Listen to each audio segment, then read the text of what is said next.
মাটির তৈরি মানুষ অহংকার করিও না, মাটির তৈরি মানুষ বরত্ব করিও না, মাটির তৈরি মানুষ অহংকার করিও না, মাটির তৈরি মানুষ তুমি গর্ব করিও না, মাটির তৈরি মানুষ মাটির গুণাগুণগুলো তুমি অর্জন করে নাও। মাটির মধ্যে কোনো অহংকার নাই, মাটির মধ্যে কোনো চুরি নাই, ডাকাতি নাই, মাটির মধ্যে কোনো অহংকার নাই, মাটির মধ্যে কোনো চাঁদাবাজি নাই। সুতরাং মাটির তৈরি মানুষ তুমি চাঁদাবাজি করিও না, মাটির তৈরি মানুষ তুমি চুরি করিও না, ডাকাতি করিও না, ছিনতাই করিও না। দিন দুপুরে মানুষের গলায় ছুরি দিয়া ডাকাতি করে, সেও তো মানুষ। सूरज ने दिया अपनी शुआओं को पैगाम, सूरज ने दिया अपनी शुआओं को पैगाम। दुनिया है अजब चीज़, कभी सुबह कभी शाम। दुनिया है अजब चीज़, कभी सुबह कभी शाम। दुनिया हो मैं दुनिया का तलफगार नहीं हो, दुनिया हो मैं दुनिया का तलफगार नहीं हो। बाजार से गुजर हो खरीदार नहीं हो, बाजार से गुजर हो खरीदार नहीं हो। एक चश्मे ज़दन गाफिल ज़ा शाह नबाशी, एक चश्मे ज़दन गाफिल ज़ा शाह नबाशी। शायद का निगाह कुनता गाह नबाशी, शायद का निगाह कुनता गाह नबाशी।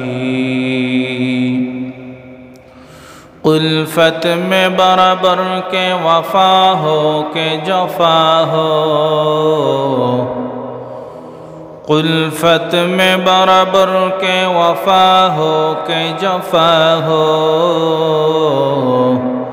हर चीज़ में लज्जत है अगर दिल में मज़ा हो, हर चीज़ में लज्जत है अगर दिल में मज़ा हो। शुक्रिया, अल्हम्दुलिल्लाह। महान सृष्टिर महान स्रष्टा दयामय रब्बुल आलमीन अल्लाह तबारक व तआलार दरबारे लाखों कोटि कोटि शुक्र व सुजूद। যেই মহান স্রষ্টা রব্বুল আলামিন আল্লাহ তাআলা আপনাকে আমাকে দয়া করে মায়া করে ইহসান করে ভালোবেসে দীর্ঘ একটি সপ্তাহ পরে পবিত্র সফর মাসের তৃতীয় জুমার নামাজ আদায়ের উদ্দেশ্যে আজানের সাথে সাথে রব্বে করিম আল্লাহ তাআলার পবিত্র ঘর মসজিদের মেহমান হিসেবে আসার এবং বসার মতন তৌফিক দান করেছেন। এজন্য সেই মহান স্রষ্টা রব্বুল আলামিন আল্লাহ তাবারক ওয়া তাআলার দরবারে আমরা সকলেই প্রাণ খুলে শুকর আদায় করি, আলহামদুলিল্লাহ। খুতবার শুরুতে আমি পবিত্র কুরআনুল কারীমের 114টি সূরার মধ্যে অন্যতম একটি সূরা সূরা মাউন 30 নম্বর পারা থেকে তেলাওয়াত করেছি এবং পবিত্র কুরআনুল কারীমের সূরা তাহা এর 55 নম্বর আয়াতে কারিমা তেলাওয়াত করেছি। বিশ্বনবী সাল্লাল্লাহু আলাইহি ওয়া আলিহি ওয়াসাল্লামের অসংখ্য অমীয় বাণী হাদিস শরীফের মধ্য থেকে একটি হাদিস আপনাদের মাঝে তেলাওয়াত করেছি। সূরা মাউনের প্রথম নম্বর আয়াতে কারিমায় আল্লাহ তাআলা আপনার আমার নবী জনাব মুহাম্মদুর রাসূলুল্লাহ সাল্লাল্লাহু আলাইহি ওয়াসাল্লামকে উদ্দেশ্য করে বলেন, আর আইতা, হে নবী আপনি কি দেখেন নাই, আর আইতাল্লাযী ইউকাযযিবু বিদ্দীন, যারা বিচার দিবসকে অস্বীকার করে, কর্মফলকে অস্বীকার করে, মৃত্যুর পরে আর একটা জগৎ আছে, এই জগৎটাকে অস্বীকার করে। কাফেরদের বিশ্বাস হলো মানুষ মাটি দ্বারা আল্লাহ সৃষ্টি করেছেন, মাটির তৈরি মানুষ দুনিয়ায় যতদিন থাকবে ততদিন খাও দাও ফুর্তি করো, দুনিয়াটা মস্ত বড়। মানুষ মারা যাবে, মাটির সাথে আবার মিশে যাবে। এই মাটি দ্বারা যেহেতু আল্লাহ বনি আদম তথা ইনসানদেরকে সৃষ্টি করেছেন, পুনরায় আর উঠতে হবে না, জাগতে হবে না, নাউযুবিল্লাহ। অথচ আল্লাহ বলেন, আমি এই মাটির তৈরি মানুষদেরকে আবার কিয়ামতের ময়দানে পুনরুজ্জীবিত করব এবং তাদের কর্মফল সেই দিন আমি তাদের হাতে দিয়ে দিব। শুধু তাই নয়, আল্লাহ তাআলা পবিত্র কুরআনুল কারীমের সূরা তাহা 55 নম্বর আয়াতে কারিমার মধ্যে বলেন, আয়াতটা আমাদের সবার মুখস্থ, মিনহা খলাকনাকুম ওয়া ফিহা নুঈদুকুম ওয়া মিনহা নুখরিজুকুম তারাতান উখরা। আমি মাটি দ্বারা তোমাদেরকে বানিয়েছি, সৃষ্টি করেছি, তোমাদেরকে আবার মাটির ভেতরেই যেতে হবে, আবার সেই মাটি থেকে আমি আল্লাহ তোমাদেরকে আবার পুনরুজ্জীবিত করব। আচ্ছা, আমরা মাটির তৈরি মানুষ, আল্লাহ বলছেন, কোনো সন্দেহ নাই। আবার মাটির মধ্যেই যে আমাদের যেতে হবে, মাটির সাথেই আমরা যে মিশে যাব, এতেও কোনো সন্দেহ নাই। কারণ এই দুইটা জিনিস তো আমাদের মাঝে স্পষ্ট, যে আমরা মাটির থেকে সৃষ্টি হয়েছি, আবার মাটির সাথেই মিশে যাব। আমাদের পূর্বপুরুষ যারা ছিল তারাও তো মাটির সাথে মিশে গেছে, কেউ তো থাকতে পারে নাই। সুতরাং দৃঢ়ভাবে বিশ্বাস করে নিতে হবে যে এই মাটির থেকে আল্লাহ আমাকে আবার পুনরুজ্জীবিত করবেন। এই বিশ্বাস, এই ইয়াকিন যার মধ্যে নাই, সে বেঈমান, সে কাফের। আল্লাহ বলেন যে যারা কর্মফল দিবসকে অস্বীকার করে তাদের জন্য মহা দুর্ভোগের ঘোষণা সামনে। যারা বিচার দিবসকে অস্বীকার করে, কিয়ামতের ভয়াবহতাকে অস্বীকার করে, আল্লাহ তাআলা কিয়ামতের ময়দানে বান্দাদেরকে কেন উঠাবেন? আল্লাহ বলেন, আমি তাদেরকে তাদের কর্মফল দান করব, যে যা করছে তাকে তা দান করব। সুতরাং মাটির তৈরি মানুষ, আল্লাহ তোমাকে মাটি দ্বারা বানিয়েছে। এই মাটির মধ্যে কিছু গুণাগুণ আছে, এই গুণাগুণগুলো তুমি মাটির তৈরি মানুষ তুমি অর্জন করো। মাটির মধ্যে যেই গুণাগুণগুলো আছে এগুলো তুমি যদি অর্জন করতে পারো তুমি সফল কাম। আর যদি মাটির গুণাগুণ তুমি মাটির তৈরি মানুষ হয়ে তোমার মধ্যে না থাকে তুমি ব্যর্থ, অর্থাৎ তোমার ঠিকানা জাহান্নাম। মাটির মধ্যে যেই গুণগুলো রয়েছে এর মধ্যে অন্যতম একটা গুণ হলো মাটির উপরে আমরা যদি আঘাত করি, মাটি কোনো কথা বলে না, প্রয়োজনে চ্যাপ্টা হয়ে যায়। মাটি কেটে কেটে আমরা বড় বড় অট্টালিকা বিল্ডিং তৈরি করি, মাটি কোনো কথা বলে না। মাটি কেটে মাটিকে আবার আগুনের মাধ্যমে পোড়াইয়া পোড়াইয়া ইট বানাইয়া আমরা অট্টালিকা নির্মাণ করি, বিল্ডিং নির্মাণ করি। মাটি কেটে আগুনের মধ্যে পোড়া দেওয়া হলো, মাটি কোনো কথা বলে না। কারণ মাটি জানে যে আমার রব স্রষ্টা হলেন আল্লাহ। আল্লাহ তাআলা আমাকে এই বনি আদম, এই ইনসানের খেদমতের জন্য বানিয়েছেন। সুতরাং এই ইনসান আমাকে যেভাবে ব্যবহার করবে আমাকে সেভাবে ব্যবহৃত হতে হবে। মাটির এই গুণটা তুমি মানুষ হিসাবে অর্জন করো। তোমার একজন অবশ্যই স্রষ্টা আছে, তার নাম হলো আল্লাহ। তুমি দুনিয়াতে কিভাবে চললে তোমার উপকার হবে, ভালো হবে, তোমাকে যিনি সৃষ্টি করছেন তিনি ভালো বুঝেন নাকি তুমি নিজে ভালো বুঝো? দুনিয়াতে মাত্র 1000 টাকা, 800 টাকা, 700 টাকার দামের একটা মোবাইল কিনবেন, সাথে একটা ক্যাটালগ দেয়, বই দেয় যে এইভাবে আপনি মোবাইলটা ব্যবহার করবেন। অথবা মৌখিকভাবে দোকানদার আপনাকে বলে দেয় মোবাইলটা আপনি বাড়ি নেওয়ার পরে 6 থেকে 8 ঘন্টা ফুল চার্জ দিবেন।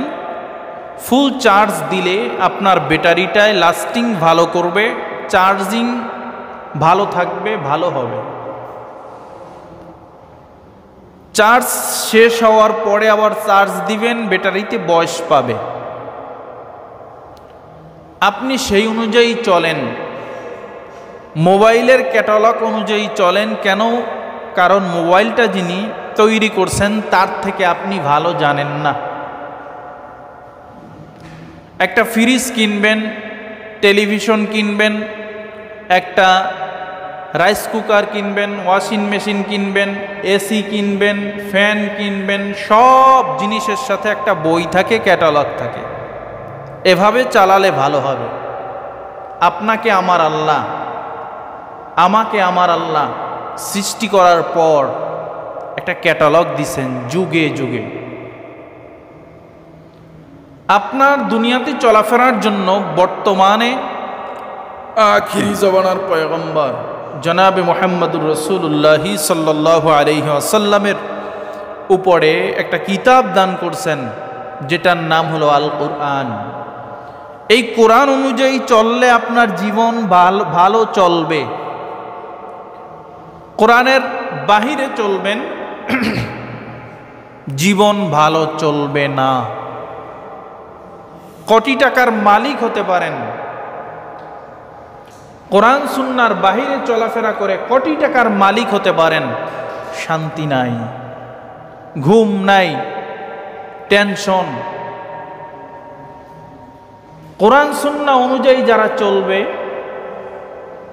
তারা গরিব হলেও আলহামদুলিল্লাহ, ধনী হলেও আলহামদুলিল্লাহ। কারণ গরিব ধনী বানানোর মালিক আল্লাহ।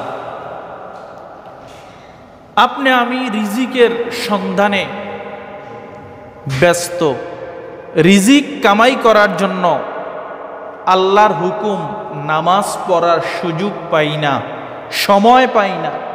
অথচ আপনাকে আমাকে সৃষ্টির 50,000 বছর আগে আল্লাহ তাআলা আপনি দুনিয়াতে এসে কি খাবেন, আপনার রিজিক কেমন হবে আল্লাহ ব্যবস্থা করে রেখেছেন। সুতরাং টেনশনের কিছু নাই যে আমার রিজিকের ব্যবস্থা কেমনে হবে, কিভাবে হবে, তাড়াহুড়ার কিছু নাই, আল্লাহ ব্যবস্থা করে রেখেছেন। এজন্য রব্বে কারীম আল্লাহ বলেন, فَإِذَا قُضِيَتِ الصَّلَاةُ فَانْتَشِرُوا فِي الْأَرْضِ وَابْتَغُوا مِنْ فَضْلِ اللَّهِ ওয়াযকুরুল্লাহা কাসীরান লাআল্লাকুম তুফলিহুন। নামাজ শেষে জমিনে ছড়ায়া পড়ো। এই জমিনের মধ্যেই তো আমি তোমার রিজিক লুকায়িত অবস্থায় রেখেছি, তালাশ করে নাও, খোঁজ করে নাও। ভাইরা আমার, রব্বে কারীম আল্লাহ তাআলা বলেন, মিনহা খালাকনাকুম ওয়া ফিহা নুঈদুকুম ওয়া মিনহা নুখরিজুকুম তারাতান উখরা। মাটির তৈরি মানুষ, তোমাকে আমি আল্লাহ মাটি দ্বারা সৃষ্টি করেছি। আবার তোমার ওই মাটির গহীন ঘর, অন্ধকার ঘর, কবরের মধ্যে তোমার যাওয়া লাগবে, মাটি আবার তোমাকে খেয়ে ফেলবে। আবার আমি আল্লাহ তাআলা ওই মাটি দ্বারা তোমাদেরকে পুনরুজ্জীবিত করব। আমি আল্লাহ আবার মাটি দ্বারা তোমাদেরকে উঠাবো।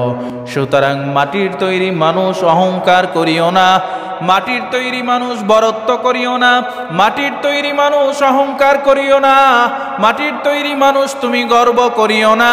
মাটির তৈরি মানুষ, মাটির গুণাগুণগুলো তুমি অর্জন করে নাও। মাটির মধ্যে কোনো অহংকার নাই, মাটির মধ্যে কোনো চুরি নাই, ডাকাতি নাই, মাটির মধ্যে কোনো অহংকার নাই, মাটির মধ্যে কোনো চাঁদাবাজি নাই। সুতরাং মাটির তৈরি মানুষ তুমি চাঁদাবাজি করিও না, মাটির তৈরি মানুষ তুমি চুরি করিও না, ডাকাতি করিও না, ছিনতাই করিও না। দিন দুপুরে মানুষের গলায় ছুরি দিয়া ডাকাতি করে, সেও তো মানুষ।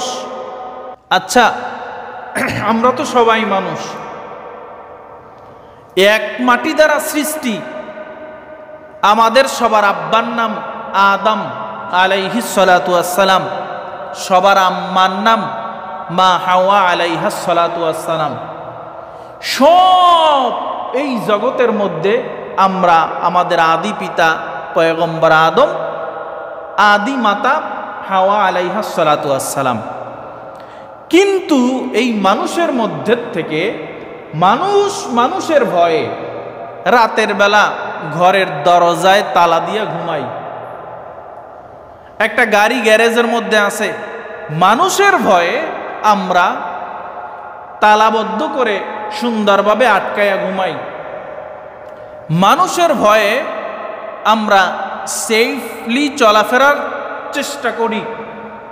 এখন বুঝতে হবে, মানুষ হয়ে যদি মানুষের ক্ষতি করে, মানুষ হওয়ার পরে যদি মানুষের মাল চুরি করে, ডাকাতি করে, ছিনতাই করে, চাঁদাবাজি করে, তাহলে তাকে মানুষ বলা চলবে না।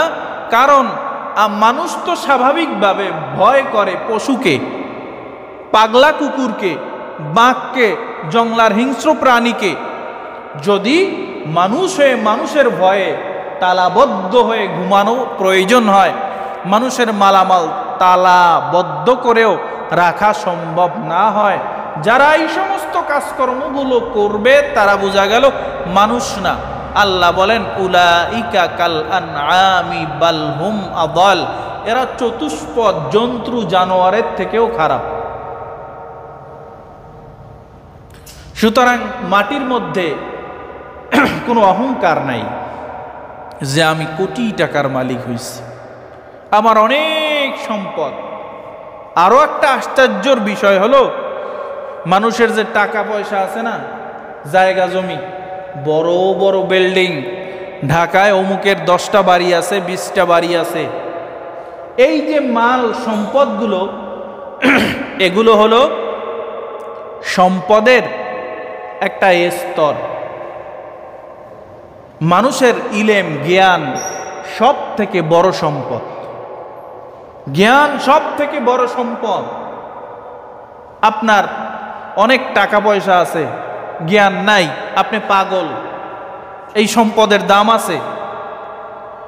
আপনার বিবেক আছে, জ্ঞান আছে, বুদ্ধি আছে, টাকা পয়সা কম আছে, কিন্তু আপনার দাম আছে। এই টাকা পয়সা অর্জনের পিছনে মানুষ দৌড়ায়।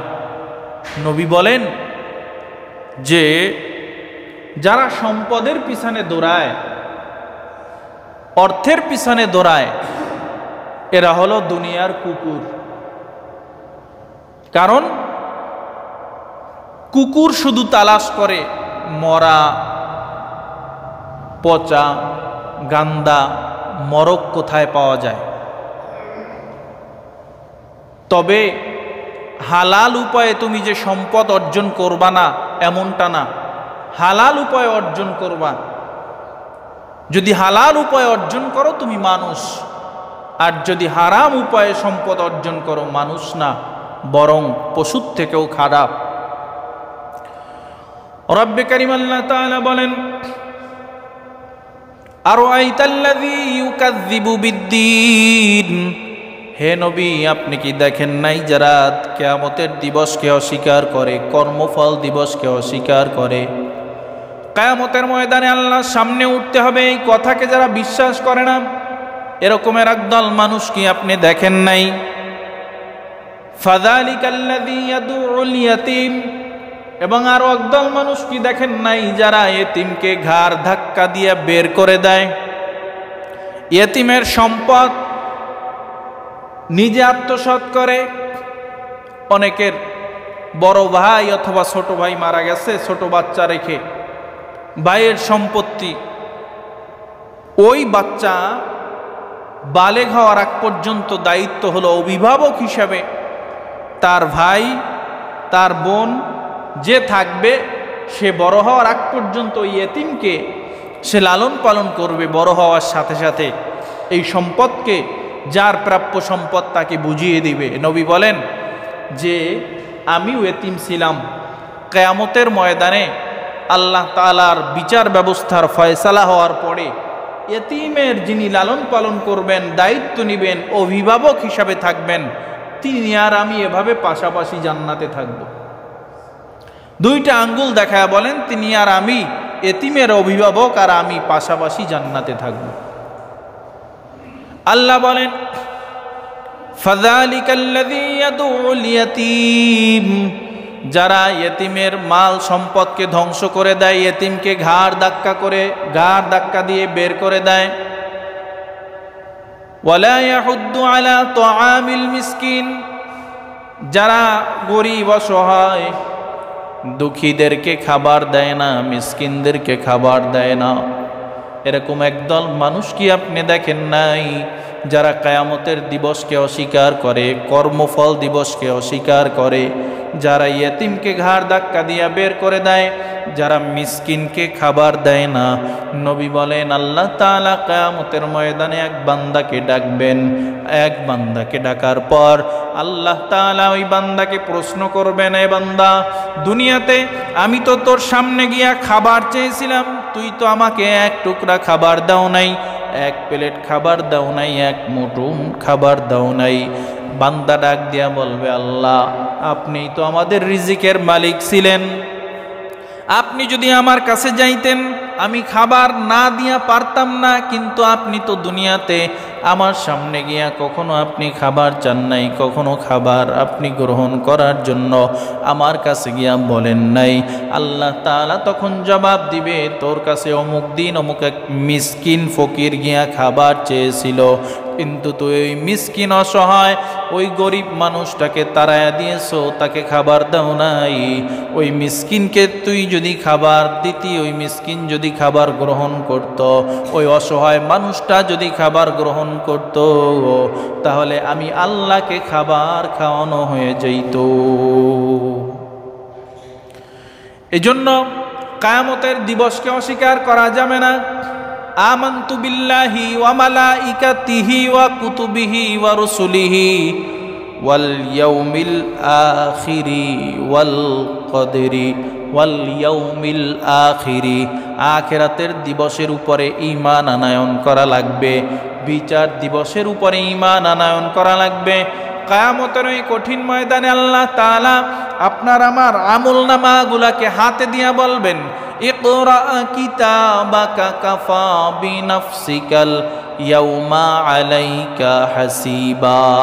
তোমার আমলনামাটা তোমার হাতে দেওয়া হলো, আল্লাহ তাআলা কিয়ামতের ওই কঠিন ময়দানে যার আমল নামাটা ডান হাতে দিবেন বোঝা যাবে তিনি পার পেয়ে যাবেন, আর যার আমল নামাটা আল্লাহ তাআলা বাম হাতে দিবেন, মুহাদ্দিস মুফাসসিরিন ইকরামগণ বলেন ডান হাতে যার আমল নামাটা পড়বে তার আমল নামাটা সরাসরি আল্লাহ তাআলা ডান হাতের মধ্যে দিয়া দিবেন, আর বাম হাতে যেই মানুষগুলোর আমল নামা পড়বে ওই আমল নামাগুলা স্বাভাবিক অবস্থায় আল্লাহ তাআলা বাম হাতের মধ্যে দিবেন না। এই বাম হাতটাকে আল্লাহ তাআলা বড় করে এই পাজরের ভেতর থেকে ছিদ্র কইরা বুকের সামনে থেকে বাম হাতটাকে এভাবে সামনে বের করে এরপরে আমল নামাটা দিবেন। এরপরে আল্লাহ তাআলা বলবেন ইকরা কিতাবাকা কাফা বিনাফসিকাল ইয়াউমা আলাইকা হাসিবা। তোমার আমলনামাটা তুমি তেলাওয়াত করে দেখো, তোমার আমলনামাটা তুমি পড়ে পড়ে দেখো তুমি কোন দিন কি কাজ কর্মগুলো করেছ। এখন বোঝানোর জন্য আরো সহজ পদ্ধতি হলো, দুনিয়ার মধ্যে আপনি যেই জায়গায় যান না কেন, ভালো একটা বিল্ডিংয়ে যদি যান, ভালো একটা মার্কেটের মধ্যে যদি যান, ভালো একটা শিক্ষা প্রতিষ্ঠানের মধ্যে যদি যান, তাহলে দেখবেন লেখা আছে আপনি সিসি ক্যামেরার মধ্যে আপনি আওতাভুক্ত, আপনার গতিবিধি সিসি ক্যামেরার মধ্যে রেকর্ড করা হইতেছে। দোকানের মধ্যে চুরি হইলে সিসি ক্যামেরায় ধরা পড়ে, পিছনে ব্যাক কইরা টাইনা দেখা যায় কে চুরি করলো। বিভিন্নভাবে অপরাধীরাও অপরাধ করে পার পেয়ে যাইতে পারে না, সিসি ক্যামেরার মধ্যে ধরা পড়ে যায়। দুনিয়ার স্বাভাবিক এই সামান্য জিনিসগুলোই যদি সিসি ক্যামেরার মধ্যে রেকর্ড করা হয়, আল্লাহ পাক রব্বুল আলামিন দুই কাদের মধ্যে দুইজন ফেরেশতা দিয়া দিয়েছেন কিরামান কাতিবিনা ইয়ালামুনা মা তাফআলুন। আপনি ভালো করলে বাম কাদের ফেরেশতা সাথে সাথে লিখে নেয়, খারাপ ভালো করলে ডান কাদের ফেরেশতা লিখে নেয়, খারাপ করলে বাম কাদের ফেরেশতা লিখে নেয়। এই কিতাবটা সংরক্ষিত করে আল্লাহ পাক রব্বুল আলামিন কিয়ামতের ওই কঠিন ময়দানে আপনার আমার হাতের মধ্যে দিয়ে দিবেন যে নাও এখন পড়ো। তখন সব দুনিয়াতে 63 বছর 70 বছর হায়াত পেয়েছেন, যা দুনিয়াতে করছেন সব স্পষ্ট এই কিতাবের মধ্যে দেখা যাবে। এবার আল্লাহ বলেন ফাওয়াইলুল লিল মুসাল্লিন, ওই সমস্ত মুসল্লিদের জন্য দুর্ভোগ, আল্লাযীনা হুম আন সালাতিহিম সাহুন, যারা নামাজের মধ্যে অলসতা করে, যারা নামাজের মধ্যে অলসতা করে, যারা নামাজ নিয়ে অলসতা করে, একদম আমাদের গ্রাম্য ভাষায় বলে আলিস্বামি করে। নামাজের অলসতার কয়েক ব্যাখ্যা আছে। প্রথম নাম্বার ব্যাখ্যা হলো যে নামাজ তিনি পড়ে ঠিক, কিন্তু ওয়াক্তের বাহিরে গিয়া, এই ফজর আজান দিছে, ঘুম থেকে উঠি আস্তে আস্তে যাই, এখনো তো সময় আছে, সেই সূর্য উঠবে 5:36 অথবা 40-এ, পড়লেই তো পড়লাম। জামাতে নামাজ পড়ে না, ওয়াক্ত মতো নামাজ আদায় করে না, ওয়াক্তের শেষে গিয়ে আদায় করে। আসরে আজান দিছে, উঠবো যাব, যেতে যেতে আসরের শেষ প্রান্তে মাগরিবের কাছাকাছি সময়ে এসে নামাজ আদায় করে, এশায় শেষ প্রান্তে ওয়াক্তের গিয়া নামাজ আদায় করে। 2 নাম্বার ব্যাখ্যা হলো নামাজ আদায় করে ওয়াক্ত মতো ঠিক, কিন্তু খুজুর সহিত আদায় করে না, কোনোভাবে একটু নামাজ পড়া লাগে পড়ে, সওয়াবের নিয়াতে পড়ে না, এবং নামাজ না পড়লে যে গুনাহ হবে এ কথাও তিনি চিন্তা করে না। পড়লাম, সব দিলে দিল আল্লাহ, না দিলে নাই, মানে নামাজ পড়লে যে তার একটা পুরস্কার আছে, সওয়াব আছে, এই চিন্তাও করে না। আবার না পড়লে যে তার পাপ আছে এই চিন্তাও করে না। 3 নাম্বার ব্যাখ্যা হলো নামাজই পড়ে না। তো ফাওয়াইলুল লিল মুসাল্লিন, এই মুসল্লিদের জন্য দুর্ভোগ। মুহাদ্দিস মুফাসসিরিন ইকরামগণ আরও বলেন যে নামাজি নামাজ আদায় করে, অলসতা করে এভাবে যে নামাজ আদায় করে, নামাজের হক হুকুক আদায় করে না। অনেকে বলে যে নামাজ পড়ব, কিন্তু যদি একটা ওয়াজিব ছুটে যায়, ওয়াজিব ছুটে গেলে তো সেজদায় সাহু দিতে হয়, সেজদা দিতে হয়। অনেক ক্ষেত্রে সুন্নত ছুটে যায়। সুন্নত নামাজেরও আবার ফরজ আছে। যেভাবে আপনি যদি 2 রাকাত নামাজ আদায় করেন, তাকবীরে তাহরিমা বাদা আপনার জন্য ফরজ, রুকু করা, সেজদা করা আপনার জন্য ফরজ। নামাজের যদি সুন্নতগুলো ছুটে যায়, আমাদের অধিকাংশ মানুষের নামাজের সুন্নত ছুটে যায়, নামাজের টুকটাক যেই জরুরি মাসালাগুলো এগুলো থেকে বঞ্চিত, জানি না। যদি আমরা বলতে চাই আপনারা শুনতে চান না। তো যদি সুন্নত ছুটে যায়, নামাজ আপনার হয়, কিন্তু এক ব্যক্তি জীবিত আছে কিন্তু একটা হাত নেই, নামাজ হয় কিন্তু ওই একটা হাত নাই নামাজের মতো, নামাজও পড়ব কষ্ট করে, কিন্তু সুন্নত থেকে আমি বঞ্চিত হব। ওয়াজিব ছুটে যায়, নামাজে ঠিক মতো আমি দাঁড়াইতে পারি না, আমি তাকবীরে তাহরিমা ঠিক মতো আমি দেই না, আমি অন্তত 4টা সূরা সহি শুদ্ধভাবে তেলাওয়াত করি না, শেখারও চেষ্টা করি না। দোয়ায়ে কুনুত যেই ভিতরের নামাজে পড়া ওয়াজিব, এগুলো আমার শেখার জন্য কোনো চেষ্টাও নাই, মেহনত নাই, তো নামাজ আদায় করি। নামাজের ব্যাপারে আমরা অধিকাংশ মানুষই অলস। পড়তে আসি, আবার দেখা যায় এটাই চিন্তা থাকে, যাই সব দিলে দেবে, আল্লাহ না দিলে নাই। কিন্তু যারা কর্মফল দিবসকে স্বীকার করবে, আর আইতাল্লাযী ইউকাযযিবু বিদ্দিন, তারা নামাজের ব্যাপারে খুব সচেতন থাকবে, তারা মিসকিনদেরকে খাওয়ানোর ব্যাপারে সচেতন থাকবে, তারা এতিমের মাল সম্পদগুলো যেন নষ্ট না হয়, এতিমের সেবা শুশ্রূষা করবে। নবী বলেন, কোনো ব্যক্তির যদি মা মারা যায়, বাবা মারা যায়, ব্যক্তি ছোট অসহায় এতিমের মাথার মধ্যে কেউ যদি হাত বুলায়, তাহলে আল্লাহ পাক রব্বুল আলামিন কমসে কম ওই ব্যক্তির উপরে আল্লাহ 10টা রহমত নাজিল করে। এজন্য আমরা এতিমকে ভালোবাসবো, মোহাব্বত করব। কেউ মারা গেলে সেখানে গিয়ে এতিম বাচ্চাদেরকে আমরা সান্ত্বনা দিব। কেউ যদি আমাদের কাছে একেবারেই মিসকিন হয়, খাবার চায়, আমরা খাবার দিব। নামাজের ব্যাপারে আমরা অলসতা করব না ইনশাআল্লাহ। যা কিছু আলোচনা করলাম, আল্লাহ তাআলা আমাকে সহ আমল করার তৌফিক দান করুন। আমিন। আসসালামু আলাইকুম ওয়া রাহমাতুল্লাহ।